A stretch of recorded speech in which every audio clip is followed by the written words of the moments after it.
Bienvenue à l'Anticafé pour une nouvelle édition de Proximité, la web-série du Salon des Solidarités. François Danel, bonjour. Bonjour. François Danel, vous accompagnez depuis quelques mois un projet d'une ONG qui est Earthwork. Alors ce projet a été imaginé par un comédien, Samuel Le Bihan. Est-ce que vous pouvez nous en dire plus sur ce projet ? Oui, ce projet il part du constat que les pollutions plastiques créent des véritables drames dans les pays en développement, sur le plan sanitaire, pour les animaux, pour les hommes, sur le plan de l'environnement. Et donc, avec Samuel Le Bihan, notre idée, elle a été de donner de la valeur à ces déchets plastiques, puisqu'à partir du moment où ces déchets auront de la valeur, on suscitera le ramassage des populations. Et notre autre idée, elle est également de créer des emplois sur place pour aider les populations vulnérables. Donc l'idée, c'est de créer une sorte de cercle vertueux. Voilà, on ramasse ces déchets. On a tous vu effectivement dans ces pays du Sud ces immondes paquets bleus de sacs de marché, ces déchets de plastique, etc. Donc on les collecte et surtout après derrière on les traite. Donc on crée une sorte d'activité et après l'activité débouche aussi pour du bien-être sur notre planète. Puisque rappelons la COP21 qui vient de se tenir à Paris et qui a rappelé encore l'urgence de tous ces enjeux d'environnement. Alors ce cercle vertueux, vous allez l'organiser comment ? Bien, ce cercle vertueux, il est autour de l'économie circulaire.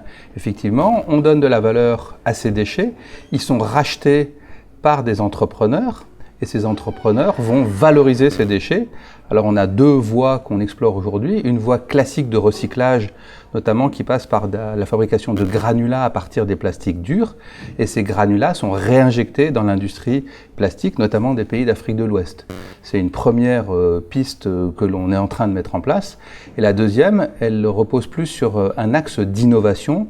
On est actuellement dans un projet de recherche avec l'école d'ingénieurs INSA à Lyon, pour, à partir de ces déchets plastiques, les transformer en carburant. Et ce carburant qui serait donc utilisable pour des groupes électrogènes, puisqu'on sait que les groupes électrogènes sont légion dans les pays en développement pour faire face aux pénuries d'électricité. On pourrait même imaginer que ces groupes électrogènes soient couplés avec de l'énergie solaire de manière à franchir le pas des industries renouvelables de demain.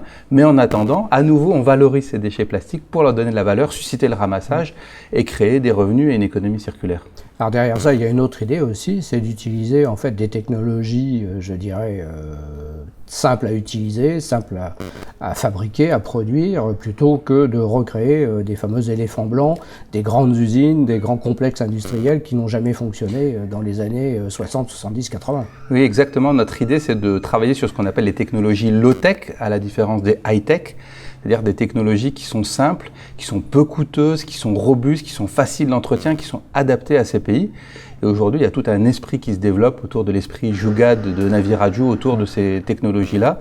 Et notre idée avec Samuel Le Bihan, elle est de les mettre en œuvre sur cette pyrolyse des déchets plastiques, de manière à ce qu'on puisse démultiplier ces prototypes au travers de l'Afrique et de l'Asie du Sud-Est pour créer des effets d'échelle, mais à partir de machines qui sont simples, peu coûteuses et faciles d'entretien. Et qui seront conçues, fabriquées dans les pays. Exactement. Et on a ainsi le cercle vertueux, à la fois de la création d'emplois autour de ces prototypes et de la création d'emplois autour de la fabrication de ces prototypes en Afrique ou en Asie.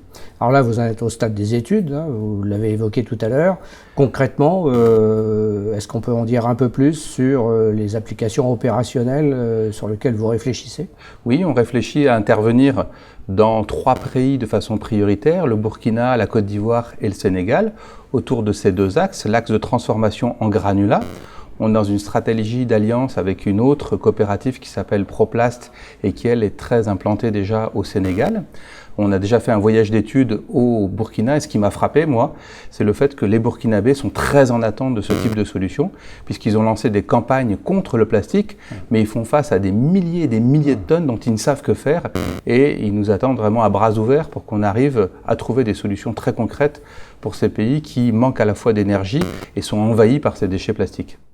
Alors vous avez évoqué beaucoup l'Afrique dans vos propos, mais en même temps, vous signalez que le problème est mondial. Amérique latine, Asie du Sud-Est par exemple. Est-ce que ça veut dire que votre projet, vous allez l'exporter dans ces pays-là, ou est-ce que ça peut être un système par exemple de franchise pour des associations locales dans ces différentes régions du monde ? Ce projet, il a vocation à aller partout où les populations font face aux déchets plastiques. Ça peut être Haïti, ça peut être l'Afrique sahélienne, mais ça peut également être des pays comme le Cambodge ou le Vietnam en Asie du Sud-Est. Merci François Danel. Merci.